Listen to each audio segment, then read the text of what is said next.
back. We're back. It's your girl, Rae. And Cat. Welcome to Modern Outreach, episode number 10. We've reached double digits. Dang. Oh my God. And we are dressed like royalty in purple. We did not plan this. No, we did not, but it is the color of today's episode, clearly. Yes, it is, clearly. You walked in, you were like, you're wearing purple? I was like, one of us has to change. I am. Neither one of us is changing, as you can see. So we're here. Yes. Episode number 10. I hope you guys liked episode number 9. It was so fine. We're rhyming now. We talked about how to navigate through a broken system. Broken ass system. Such a frustrating place we're coming from. We were kind of passionate. Yeah, we definitely let our emotions show. Look, I'm sorry if I came off a certain way, but it was a real setback mentally to kind of walk into a broken system, because if you don't work in it, you don't know. Yeah. And just to work with even some bad apples on the tree. And so it's unfortunate that, situations are occurring like that, and maybe you guys got empowered and you see some changes that could be made close to you. And I'm sure there's a lot of people out there that can maybe relate to some of the frustrations we're feeling. And we just want to keep it real. Yeah. And that's really what we're going to do. Shed light on our own personal experiences in this field. Absolutely. And I think what comes with that, it leads us into our next topic for today, for number 10. Number 10! We Rae, gonna win! what is that? What is our topic for today? Number 10 is LA. Here's your resources on mental and physical health. Yes. We're going to share from our own personal experiences working in this field, what's worked well for us, how we got to some of these resources, how you might be able to find some resources of your own, just offering some examples of really what works for us. Yeah, a lot of people don't know where to go, how to access things. A lot of people are misled. Yeah. into the wrong avenues, and then they have to go through all these hoops and valleys and all this stuff to get to the answer. Well, you don't have to worry, because hopefully we're gonna help. Yeah, we're gonna link those resources. Everything that we talk about today, we're going to have on our website, so you can always refer back to. So definitely check it out if you want to refer back at any point. Again, these are from our own experiences. We're really just wanting to highlight and spread that knowledge that we've gained working in this field. Because, I know coming in, you start with a blank slate, really. Unless you've worked with places in the past, you're really coming in and building up your own portfolio of resources to share with your clients. So we want to give you a leg up with that. We want to share what has worked for us. And hopefully other people can chime in the comments if there are other resources you'd like to highlight. We are always looking for new resources to share around. We are always connecting with our peers, trying to make those connections. So that's really why we're here. Yeah, we actually just had a great meetup with some of our peers here at a cute little restaurant in West Hollywood, where we were able just to talk and network and talk about our frustrations, talk about resources, and it was so nice, and I'm so happy that we did that. I really appreciate everyone that did come. Yes, and who supports us, Really. A lot of people, you really find out who really supports you, who has your back, and who really wants you to live what you're set to do in life. And people know how passionate we are about this, and for those who came out to support our passion, shout out to you. You the real MVP. Now, and we gonna remember that, okay? Period. So yes, moving forward, hopefully we'll have another one in the near future. I want our meetups to really continue to grow and build, because we need each other, and we need to grow our own community as providers. Again, how cool would it be if we had a question or we needed to connect someone to something and we can just pick up the phone and call a good friend and get there. So why isn't it like that? Absolutely. That's how it should be. That's how I hope it will be someday. Someday. That's my dream. Someday. Things that get brighter. Song. I don't know why the song's in my head. You might be too young. I might have. Do you know the song? Yeah, I know the song. Okay, I love you. I know that song. I love you for knowing it. Okay. It just. Oh my god. Good. We gonna move on. Okay, so let's jump right into swan dive. Our first resource. Yes, let's talk about health. I would love to talk about health. Yes, Kat, lead the way. I want to start with a resource that we may have mentioned before, but have really been universally, like, in terms of healthcare, just whole. Let me start that again. All right, I want to start. Go ahead. All right, I want to start with a favorite of mine, especially when we were working as case managers, Venice Family Clinic. I feel like they are a huge resource for the population that we work with. I really feel like they are tailoring their services with the awareness that the unhoused population has different needs, and maybe there are certain barriers to regular healthcare that they really accommodate for. I think they're really good at meeting participants where they're at. I really appreciate that they have a bunch of locations all over LA. I think I read as well that they do vision and dental. They do. Really great. It's really hard to find good services when it comes to vision and dental when you're working with street homeless. So yeah, I really just want to shout out them. I think yeah, they have a mobile clinic as well.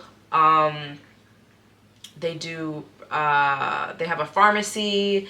Again, they work as a regular health service. So I think if you are experiencing homelessness and you are looking for somewhere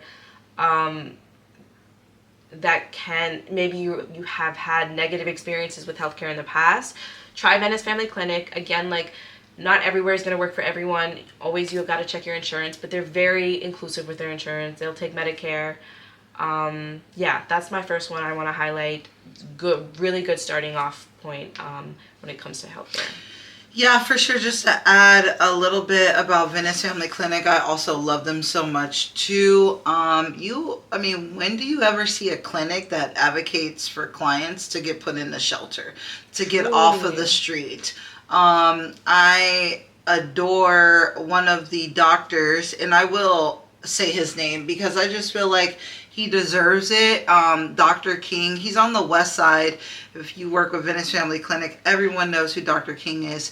But literally and I've told him this multiple times, that he helped me be a stronger case manager and to advocate even harder for my clients, especially ones experiencing HIV/AIDS on the street, people who have high levels of severe mental health, and people who are like deteriorating physically on the street, to advocate to push them into shelter, to press to get them, housed. I mean, what an incredible advocate for a clinic to have.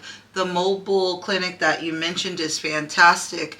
They're also the ones who are helping our streets stay safe, because they are issuing a lot of severe mental health medication to those on the street. Crisis intervention. And rightfully so. Yeah. And literally providing so many accessibilities for people. If it's not the mobile clinic, then they have stop-ins at different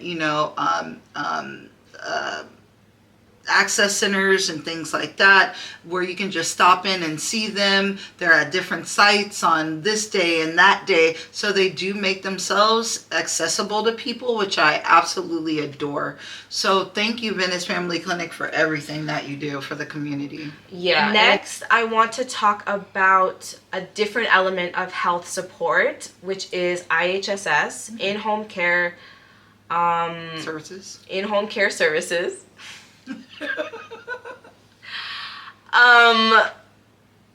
This is something that if you are on Social Security, disability, if you are low income, you most likely can qualify for this.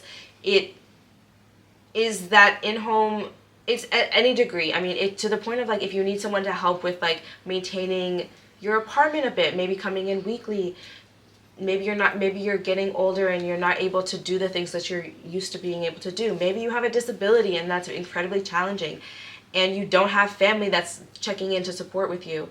This is something that is incredibly beneficial for participants that we've worked with. It provides the needs that you need, that it tailors the support to what you need.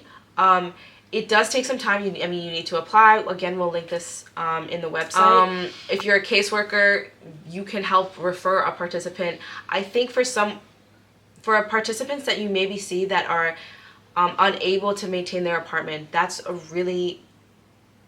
those are the signs that maybe it is time to start looking for some extra help, because there's only so far that a case manager can help with. And even times like if it's a family member, like they can sometimes be your IHSS worker. So I really think it's something to explore if you are seeing someone that is finding it challenging to maintain their apartment, or maybe needs a little extra help around their home in terms of like physical disabilities. Yeah. In-home services is really cool too, because the person receiving the services, they are in charge of how many hours their IHSS worker they need, basically. Yeah. So they're given a certain amount of hours, and then if they need 3 on a Monday, maybe on a Tuesday they have family coming over, their worker doesn't have to come in, but they need them on Wednesday and Thursday. Like, it's so flexible, and I think that why not have somebody come and help you? Because a lot of the times sometimes you don't have any family. Sometimes your family has better things to do with their lives. Some people are selfish. So have selfish families. So literally, like, it's nice, and you can interview these people. If you don't like your worker, they can go and you can get a new one. It's just so definitely easy. Find someone you're comfortable with. Yes, and trust. Yeah, that's what's so critical about it. But a really great resource, especially if you're just moving into housing and you really don't know how to maintain like an apartment or a home. That could also be really helpful. So yeah, that's another health supportive services that I wanted to highlight that we've seen really positive results with. I think another great agency that I've seen host like more events, at least when I was working as a caseworker, was the Homeless Healthcare Agency. I'm not too familiar with what their current resources are, but I think the fact that you're prioritizing and recognizing the healthcare aspect, the health aspect of being unhoused, that intersection is so critical. And any agency that is valuing that healthcare support, sometimes there's non-traditional paths for maybe the traditional medical system wasn't working for a participant and they need a little extra support with the lens of working with an unhoused population. I think that's where these agencies are really special. And again, another really great resource. Nice. Yay! I think we should move on to more mental health support. Mental health, my favorite. Ray's favorite topic of conversation. So let's let her have the spotlight on this one. So guys, all of us are cray. I can't argue with that. Everybody's cray, okay? It's just what level of cray you are, okay, at this point in life. So for those who are a little bit cray-crayer than others, there is the most amazing DMH. And I'm just going to combine DMH and DD Hirsch. I know they're different entities, but I'm just going to talk about them like they're like a whole thing. So let's say if you're a provider and you know you had a client and they didn't seem a little right, and you know you worked in the industry long enough, you're not a professional or anything, but you know that this person has some mental health. Typically they're not going to tell you, yes, I have schizophrenia. Some actually will, which is so nice that they're already diagnosed and they kind of know exactly what they're working with within mental health. Yeah. And some of them are just like, what are you talking about? I don't have any mental health. And so then that's when you have to kind of like swan dive into a person and get to know who they are and check out their patterns, and then you realize, okay, yes, this person has some form of mental health, and they need to be connected to resources. So they might have psychosis, they might be acting out, they might be doing inappropriate things, they might be aggressive, they might be suicidal, there might be a lot of things going on in which, you know, depression, all these things. And so DMH is a fantastic resource. Typically you can't call and like get someone connected. Either they can be in the same room as you and you guys can like do a conference call type of situation, or they can call in their own, because they do have to talk to the intake worker, they have to set it up, and then they have to complete a full intake. And so they have to be set off to the side or within a room somewhere, and then it takes like less than 20 minutes, right? And then that person will determine whether or not they can be connected to services from then on out. And then they have their own worker, and so that worker is going to put them on a plan and work with them, see them often, try to get them diagnosed, get them on medication so they can live the life in which they're intended to live. A lot of the time with the medications, it's trial and error.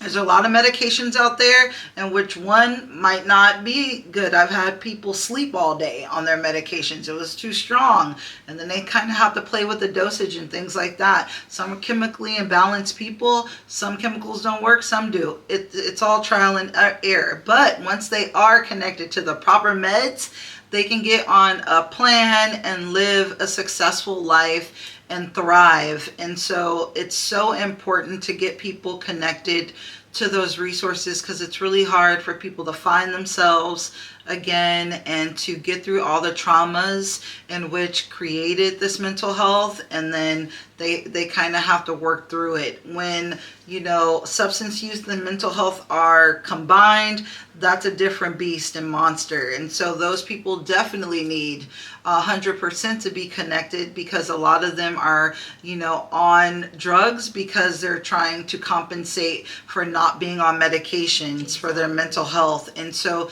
you know, they've kind of switched them, and they don't see a reason why they should even, you know, take medications or be connected to services. So a lot of it is convincing somebody, and a lot of people have to hit rock effing bottom in order to realize, you know, maybe they do need to be connected to services.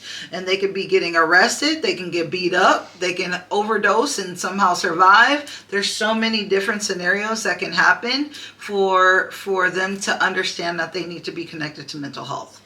And I also want to add a common misconception that we see is that if you get connected to mental health, you have to be also connected to like medication. There's definitely the side of mental health support that is more therapeutic, and there are people out there that maybe that is a better resource for them. Oftentimes it's both, but don't let your fear of medication stop you from pursuing mental health support. For sure. Because the whole point is tailoring to what your needs are, and that has to be with your consent. Yeah. So even if you've had a negative experience with a mental health provider in the past, it shouldn't deter you from seeking that treatment, because like we've mentioned many times, if you're experiencing homelessness, if you have been experiencing homelessness for a long time, you are dealing with some level of trauma. You've most likely encountered issues that have led to needing mental health support. Maybe there are bags that you gotta unpack. So it's really at your own pace, and again, taking the time to access them because they are there, and it's not simply just showing up at that door. You need to really commit to it and pursue it, because those slots are not. There's not a huge amount of slots available.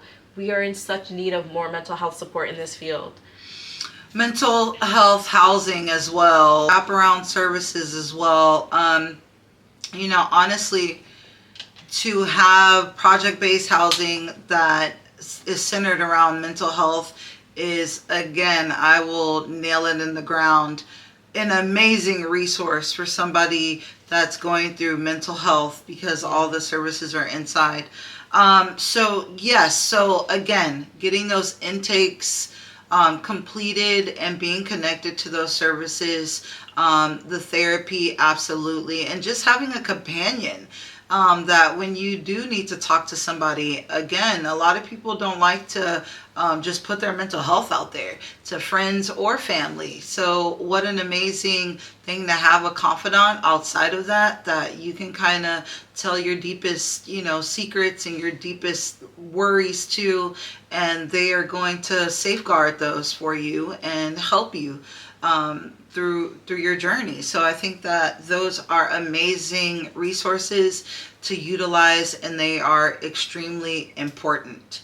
Yeah. So the next mental health thing I want to talk about, and a lot of people might not even consider this mental health, but if you have a client that is connected to housing, and for sure, okay, like they're on their way to signing the lease, like they really are being housed, please look into adopting foster pets, or fostering a pet, or rescuing a pet, and then having them be your emotional support system. I think that I've seen so much success with clients, especially in shelter with their pets, and how they always had a companion, and how they could really just put all their emotions into this little baby who helped them with support when they were depressed or sad or down, and cheered them up and gave them a reason to live. And so, sometimes you need those little small boosts in life to help you mentally. And so I think that is really, really important. I'm glad you mentioned that one, because I think it can be kind of underappreciated. Yeah. But it has such a huge impact. It really does. Yeah. I've seen only positive effects with having an emotional support pet. The loyalty runs so deep. So deep. And a lot of, people experiencing homelessness, they don't have families, and their pet is their family. So yes, I'd rather that than them be without. And so, so for mental health, please save a baby, save a fur baby, let them keep their pets. Yeah. The next resource I want to talk about is Exodus.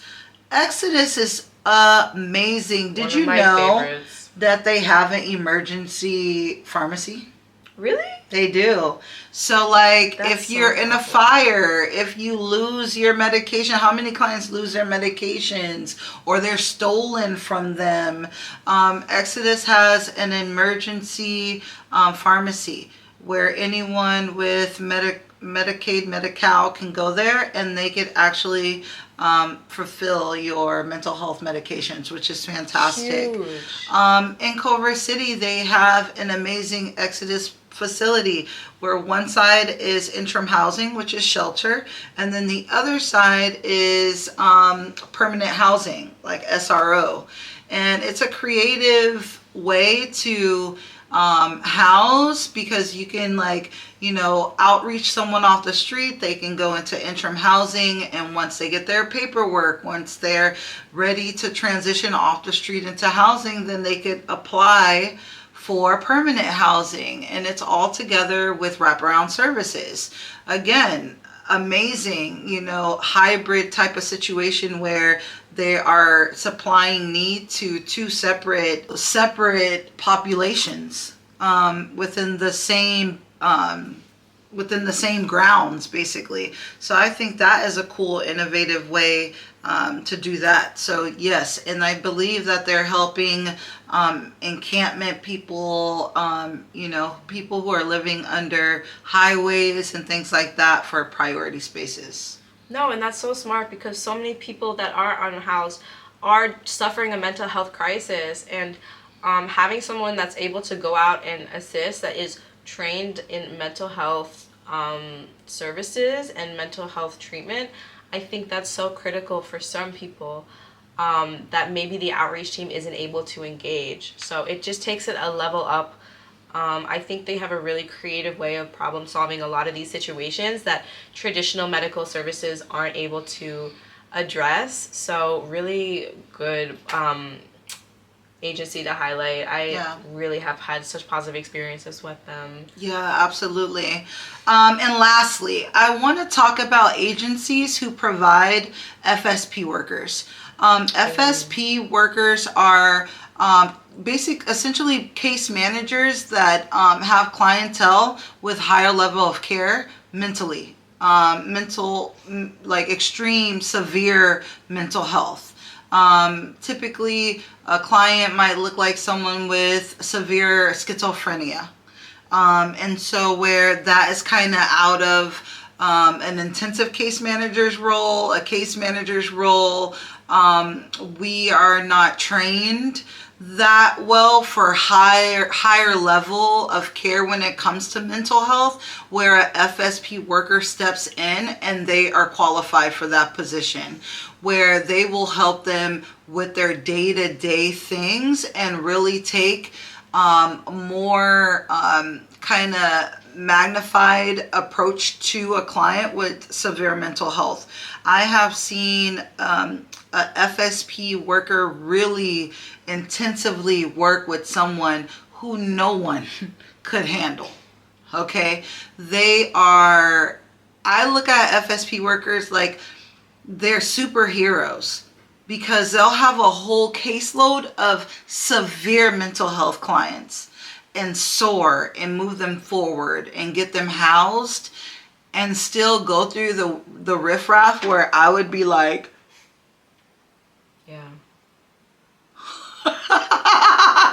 So bravo to them. Honestly, I work with someone who is absolutely amazing. Do you know this girl broke her foot and still took time? She was on crutches after her surgery. Yes. Oh and God. She was there with her client in the rain or shine on crutches, Doing the because impossible. she did not want her client to fall through the cracks and did not want her client not to succeed. I had to take her to the side.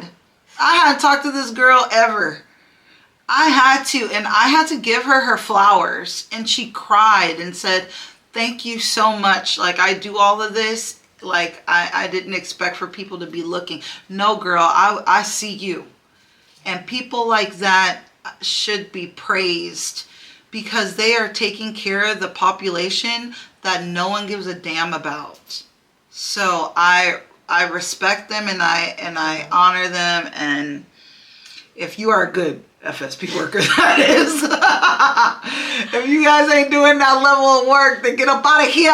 But if you're not, then I love you and I adore you, and God bless you. So, those are just some resources that I've thought of when it comes to mental health, and hopefully you guys will look on our website, check some of them out, and Google and look into all these things. And honestly, God willing, in 4 years, when we do have the opportunity to vote again, that we will put in the correct people in positions that will keep these programs, that will pour into these programs with funding, because they are detrimental to not only these people's lives, but also our communities, our cities, our state and our country. Like veterans overall with mental health, they are being neglected, and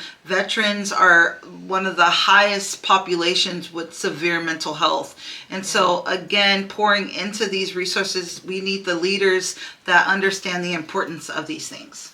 Please, I second that completely. So yeah, definitely check out the resources we mentioned. Yes. The beauty of it is the resources we mentioned also have a ton of resources on their websites. Yes. So if you really are looking for the for something specific, keep checking them out. Most of these places also have hotlines. If you feel like you are in crisis, that is what a hotline is for. Someone to talk to and talk through your problem. They can be of great value. All you need is a cell phone. Those are also on their website and will be on ours. So yeah, I mean, please, if you have any other resources you want to share, send them our way. Comment. We're always looking for recommendations. Yes. We want to add to our portfolio of resources. Yes. So yeah, thanks for listening. Thanks for listening. Also, if you're an organization and we did not shout you out, you know what that means. Get on your grizzly. Anyway, take care of you. Make sure to like, comment, and subscribe. And Kat, can you do the honors and hit the button? Like, comment, and subscribe. Like, comment, and subscribe, please. And thank you. Konnichiwa.